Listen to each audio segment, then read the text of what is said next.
Et moi, je préparais tout en allemand. Mais si vous souhaiterez quelque chose en français, on fera la switch en français. Pas de souci. D'accord. mais j'espère bien qu'il va venir dans quelques minutes. Ja, legen wir los. Ja.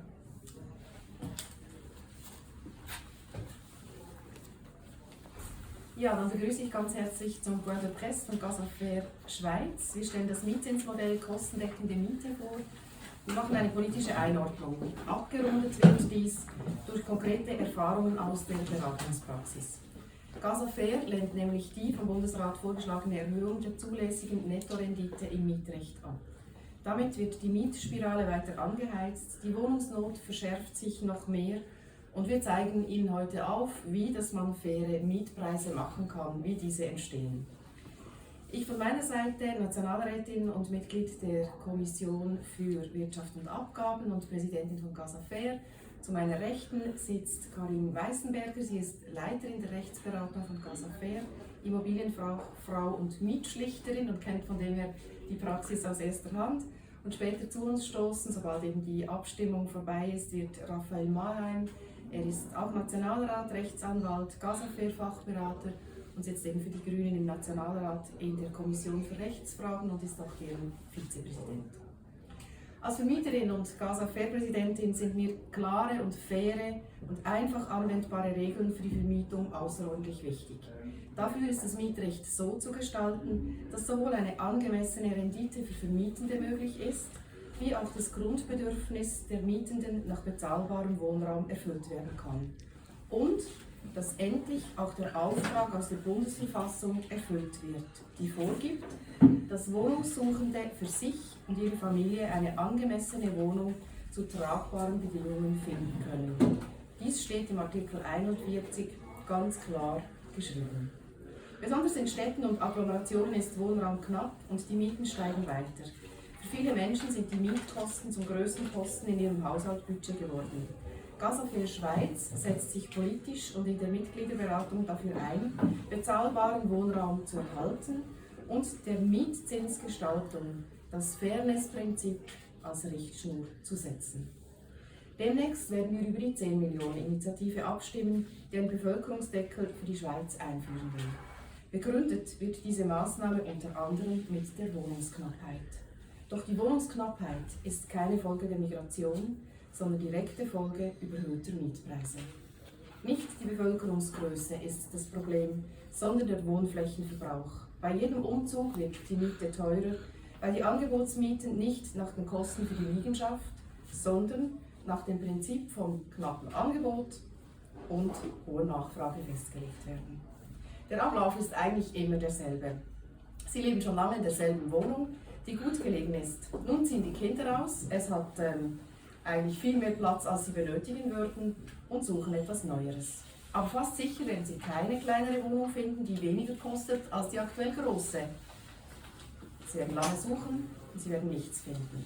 Und am Schluss überlegen sie sich, dann doch einfach in der größeren Wohnung zu bleiben, die eben zwar zu groß ist, aber budgetmäßig komplett drin liegt. Verschiedene Statistiken und Untersuchungen zeigen, dass die Verknappung von bezahlbarem Wohnraum nicht auf die Personenfreizügigkeit zurückzuführen ist. Ausschlaggebend sind vielmehr strukturelle Faktoren auf dem Wohnungsmarkt. Der zunehmende Wohnflächenverbrauch pro Kopf, eine Bautätigkeit, die primär auf hochpreisigen Wohnraum konzentriert ist, sowie stark steigende Bodenpreise. All das ist zurückzuführen auf die überzogenen Renditen, die mit Mietwohnungen erzielt werden können. Bereits der Entscheid des Bundesgerichts vom 26. Oktober 2020, welcher eine deutliche Erhöhung der mietrechtlich zulässigen Nettorendite erlaubt, wurde von Casafair kritisiert. Der Bundesrat wird das jetzt noch festschreiben und er geht sogar noch höher. Casafair spricht sich klar gegen die Erhöhung der zulässigen Nettorendite aus. Durch eine zukunftstaugliche Finanzierung muss den Vermietenden ermöglichen, genügend Rückstellungen für spätere Sanierungen und Erneuerungen zu machen. Darum fordert Casafair die kostendeckende Miete. Diese soll es erlauben, dass Vermietende bezahlbaren Wohnraum zur Verfügung stellen können, ohne selber draufzulegen. Und genau darum geht es heute. Nicht darum, dass Vermieterinnen und Vermieter draufzahlen, weil sie die laufenden Kosten für die Liegenschaft nicht hereinholen mit den Mieten, Nicht darum, dass Miethäuser verlottern, weil zu wenig Geld auf der Seite liegt für die nötigen Erneuerungsarbeiten.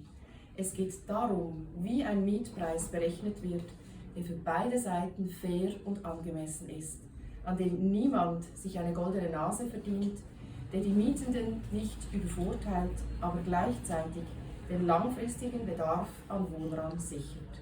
Für uns alle. Nicht mehr und nicht weniger. Das ist die kostendeckende Miete von Casa Fair. Und nun gebe ich das Wort gerne weiter an Raphael Maheim, der inzwischen von der Sitzung da ist. Ganz herzlichen Dank, dass du rübergespurtet bist.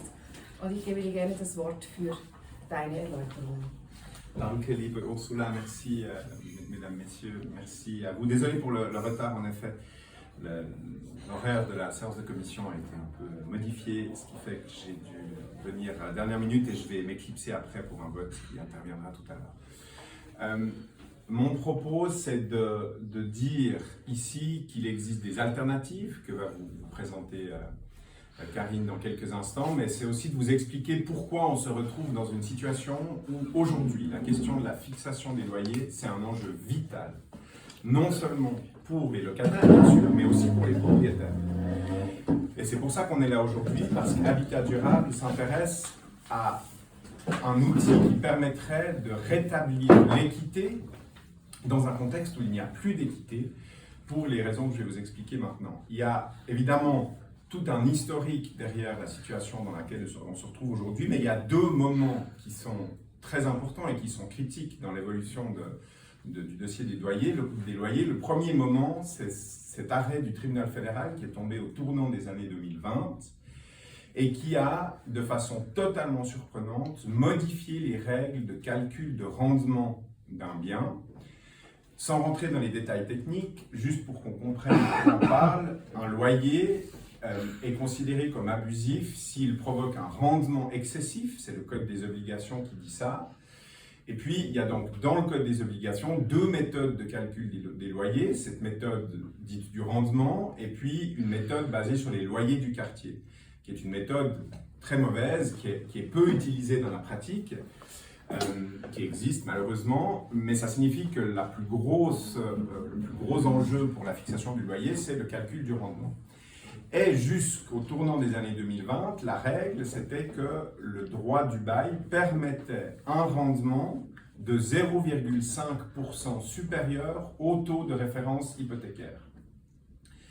La conséquence, tout le monde la comprend, c'est que si les taux de référence hypothécaire augmentent, eh bien l'argent devient plus cher pour les bailleurs, et c'est logique qu'ils puissent augmenter leur taux de façon automatique, avec cette petite marge pour couvrir les investissements, pour prévoir la suite de l'entretien du bien. Et puis, si les taux baissent, eh bien, ça doit profiter aux locataires, parce que ça signifie que l'investissement en argent est moins onéreux. Et le tribunal fédéral a fait un raisonnement qui est très critiquable. C'est une position politique du tribunal fédéral, on peut le dire. Il a voulu tenir compte du fait que les taux étaient historiquement bas, en disant, et je caricature à peine, en disant ben, c'est dommage, les taux sont très bas, ils sont durablement très bas, donc on doit donner un petit coup de pouce supplémentaire aux bailleurs, et donc on change les règles du jeu et on fait passer ce taux autorisé supplémentaire de 0,5%, on le fait passer à 2%. Ça a été un tremblement de terre dans tout le pays. Alors, le tribunal fédéral a quand même dit que cette règle ne valait que si le taux de référence était jusqu'à 2%. Au-delà de 2%, la règle ne vaut pas. Mais tout de même, on est dans une situation aujourd'hui, comme vous le savez, où le taux de référence est à 1,25%. Et puis, il reste probablement à ces niveaux-là encore pendant un certain temps. Il va rester pendant un certain temps à ces niveaux-là. Donc, ça a été un tremblement de terre auquel Habitat Durable s'est fortement opposé.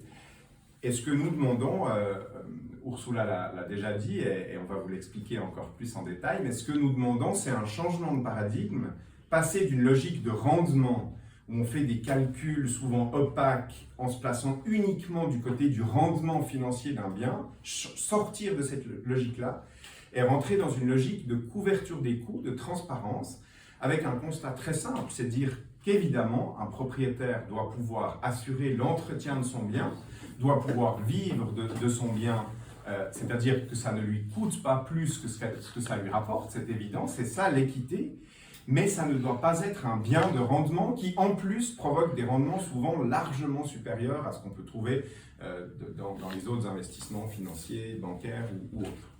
Ce raisonnement très simple, on l'a défendu maintenant dans la réponse à la consultation, parce que ça c'est le deuxième moment, j'ai envie de dire historique, dans cette dégradation des conditions de calcul du loyer, c'est que le Conseil fédéral a décidé d'ancrer dans une ordonnance la solution du tribunal fédéral en la complétant même avec une partie au-delà de 2%, qui à notre sens procède de la même logique. Alors ils ont tout de même prévu des paliers pour donner l'impression d'atténuer cette règle, mais il n'en reste pas moins que ce qui a été choisi par le tribunal fédéral est confirmé par le Conseil fédéral et même aggravé dans un certain sens si un jour le taux passe au-dessus de 2%. Le Conseil fédéral l'a fait par voie d'ordonnance, enfin veut le faire par voie d'ordonnance, ce qui est un immense problème du point de vue démocratique, parce qu'on l'a vu ces dernières années avec les votations en matière du droit du bail. Si un référendum était lancé contre une révision de la loi, il y a fort à parier que la Suisse, peuple de locataires, refuserait un tel changement de la législation. Donc, dans cette consultation, Habitat Durable s'est prononcé en faveur d'un modèle qui change de paradigme, sortir de l'idée d'un rendement pour rentrer dans une idée de transparence des coûts. Et c'est Karim Weissenberger qui nous présentera en détail ce modèle. Je lui passe la parole et je vous prie d'ores et déjà de m'excuser parce que je vais devoir m'éclipser dans 5 minutes. Je me tourne vers vous, c'est vraiment très impoli, j'en suis désolé. On y va maintenant. Alors, ou sinon plus tard dans la journée, je suis toute la journée à Berne. On y va maintenant. Alors, mais je suis vraiment navré pour mes collègues. C'est possible. Alors, dans ce cas, volontiers, et je